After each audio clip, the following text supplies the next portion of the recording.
गांव में एक गरीब किसान रहता था।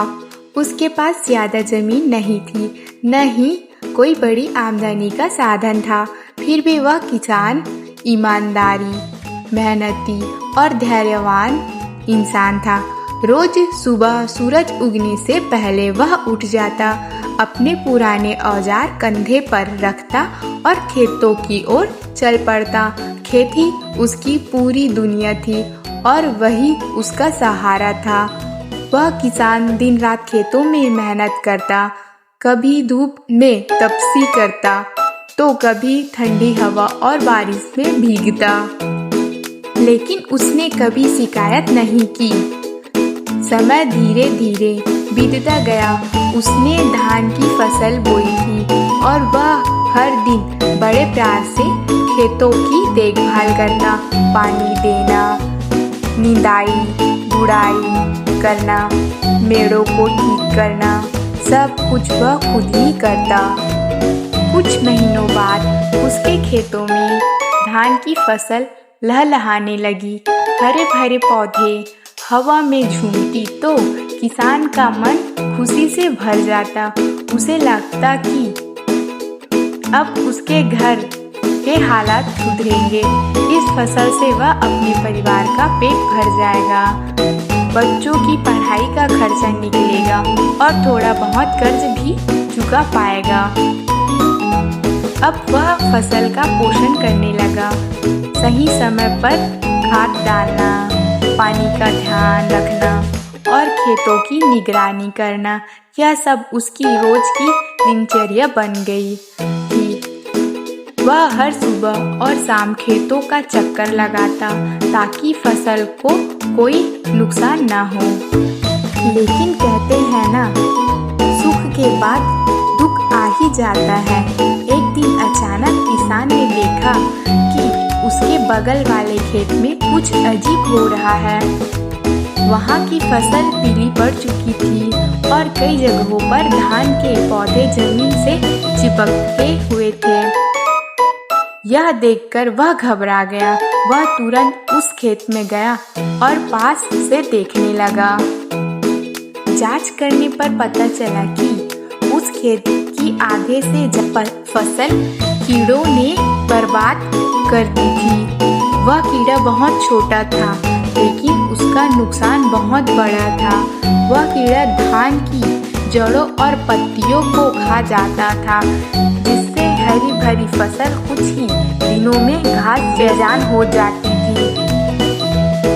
यह कोई साधारण कीड़ा नहीं था, यह तेजी से फैलने वाला विनाशकारी कीट था। कुछ ही दिनों में उसने पूरे खेत को अपनी चपेट में ले लिया था। उस खेत का किसान रो रो कर बेहाल था। उसकी साल भर की मेहनत मिट्टी में मिल चुकी थी। जब यह खबर गांव में फैली तो बाकी किसान भी डर गए। सबको चिंता सताने लगी कि कहीं यह कीड़ा उसके खेतों तक न पहुंच जाए। अगर ऐसा हो गया तो पूरे गांव की फसल बर्बाद हो सकती थी। किसानों का दिल जोर जोर से धड़कने लगा। उस किसान को डर था कि अगला नंबर उसके खेत का हो सकता है। उसने तुरंत अपने खेत की जांच शुरू कर दी। शुरू में सब ठीक लग रहा था, लेकिन कुछ ही दिनों बाद उसने अपने खेतों में एक कोने में वही कीड़ा देख लिया। उसकी आंखों के सामने अंधेरा छा गया। वह सोचने लगा, अगर मेरी फसल भी बर्बाद हो गई तो मेरा परिवार कैसे जिएगा, बच्चों का भविष्य क्या होगा। लेकिन वह हिम्मत हारने वालों में से नहीं था। उसने गांव के बुजुर्गों से सलाह ली, कृषि अधिकारियों से मिला और पुराने अनुभवी किसानों की बातें सुनी। सबने उसे बताया कि डरने से कुछ नहीं होगा, समझदारी से काम लेना होगा। किसान ने प्राकृतिक उपाय अपनाने का फैसला किया। उसने नीम का घोल तैयार किया, खेतों की साफ सफाई की और सही समय पर जैविक दवाओं का छिड़काव किया। उसने अपने खेतों की दिन रात निगरानी शुरू कर दी। धीरे धीरे असर दिखने लगा। कीड़ों की संख्या कम होने लगी।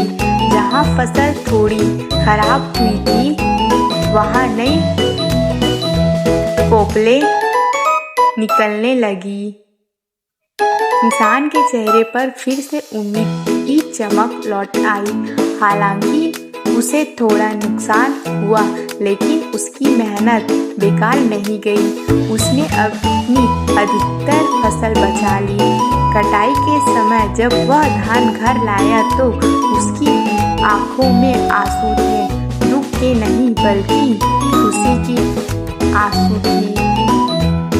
इस घटना से पूरे गांव ने एक सीख ली। सभी किसानों ने मिलकर तय किया कि वे आगे से मिलजुल कर खेतों की निगरानी करेंगे, समय पर जानकारी साझा करेंगे और प्राकृतिक तरीकों से कीटों से लड़ेंगे। गरीब किसान ने यह समझ लिया कि मेहनत के साथ साथ ज्ञान और एकता भी बहुत जरूरी है। कीड़े छोटे होते हैं, लेकिन अगर समय रहते ध्यान न दिया जाए तो वे बड़े बड़े सपनों को भी खा सकते हैं।